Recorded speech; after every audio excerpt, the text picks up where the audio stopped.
اردو کہانی میں خوش آمدید۔ آج ہم آپ کو ایک ایسی سچی کہانی بتائیں گے جو کہ ہر دوسرے گھر میں ہوتی ہے۔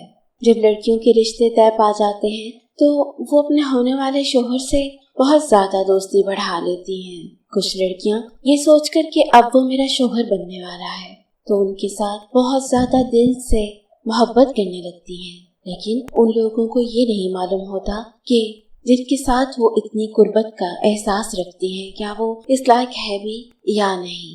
یہ لڑکی میری بہت قریبی ہے، بہنوں کی طرح ہے۔ ذات برادری کے ایشوز کی وجہ سے اس کے رشتے کا مسئلہ رہتا تھا۔ پچھلے سال انہی دنوں سعودیہ میں رہنے والے لڑکے سے اس کی منگنی ہو گئی۔ منگنی چونکہ گھر والوں نے ہی کی تھی اس لیے لڑکی خوش تھی۔ لڑکی نے منگنی ہونے تک کبھی کسی لڑکے سے بات چیت نہیں کی تھی۔ جب منگنی ہوئی تو پھر لڑکے سے بات چیت شروع ہو گئی۔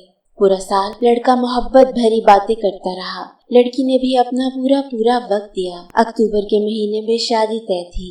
جب ان لوگوں نے دن رکھنے کی بات کی تو لڑکے والوں نے ان کے سر پر بم پھوڑ دیا کہ لڑکے نے سعودیہ میں شادی کر لی ہے، ہم کچھ نہیں کر سکتے۔ اب یہاں سب سمجھ سکتے ہیں کہ شادی طے ہوئی ہو اور انکار ہو جائے تو لڑکی کی کیا حالت ہوتی ہے۔ لڑکی کے گھر والے بھی صدمے میں چلے گئے کہ یہ کیا ہوا ہے۔ اب قصہ مختصر یہ کہ لڑکے والوں نے کوئی بھی ڈیٹیل دینے سے انکار کر دیا۔ صورتحال کسی طرح واضح نہیں ہو رہی تھی۔ پھر میں نے سعودیہ میں اپنے ایک دوست سے رابطہ کیا۔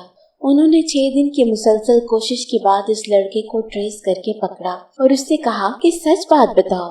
تب پتہ چلا کہ لڑکے کو چوری پاکستان بلا کر اس کی شادی کرائی گئی ہے جس میں لڑکے کی فیملی شامل ہے۔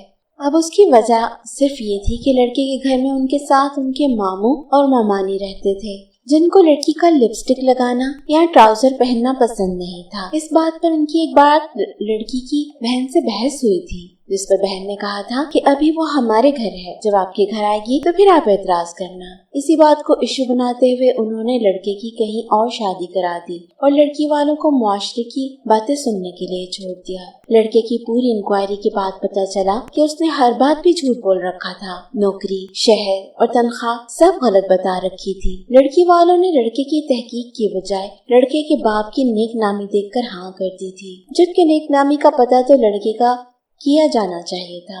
نتیجہ، بنا تحقیق کے رشتے طے کرنے سے نقصان صرف لڑکی والوں نے بھگتنا ہوتا ہے۔ لڑکی کو بوجھ کی طرح اتارنے کے بجائے اس کی پسند، ناپسند اور سوچ کا خیال رکھنا ضروری چیز ہے۔ اپنی بیٹیوں کو انسان سمجھنا ضروری ہے۔ شادی تو ہو ہی جاتی ہے، لڑکیوں کو کم سے کم اتنی اویئرنیس ضرور دینی چاہیے کہ وہ سچ اور جھوٹ کی تمیز کر سکیں۔ کسی کے ہاتھ کھلونا بننے سے بہتر ہے کہ سر اٹھا کے شان سے اپنی زندگی جیئیں۔ ہمارا معاشرہ لڑکی کی شادی ٹوٹنے پر جس قسم کے رویے کا مظاہرہ کرتا ہے وہ قابل افسوس ہے۔ لڑکی جس ٹراما سے گزر رہی ہے اس کے ذمہ دار وہ تمام لوگ ہیں جنہوں نے یہ رشتہ کرایا تھا اور جنہوں نے توڑا۔ بیٹیوں کے معاملات میں سوچ کو وسیع کیجیے، رشتے کرتے وقت چھان بین کیجیے اور ڈولی اٹھی ہے جنازہ واپس آئے والی سوچ سے چھٹکارا پانے کی کوشش کیجیے۔ اور لڑکیوں کو بھی منع کیجیے کہ جب تک نکاح نہیں ہو جاتا وہ لڑکوں کے ساتھ محبت کی غلطی مت کرے اور اس رشتے کو فائنل مت سمجھے جب تک کہ وہ اس کے نکاح میں نہیں آ جاتی۔ شکریہ۔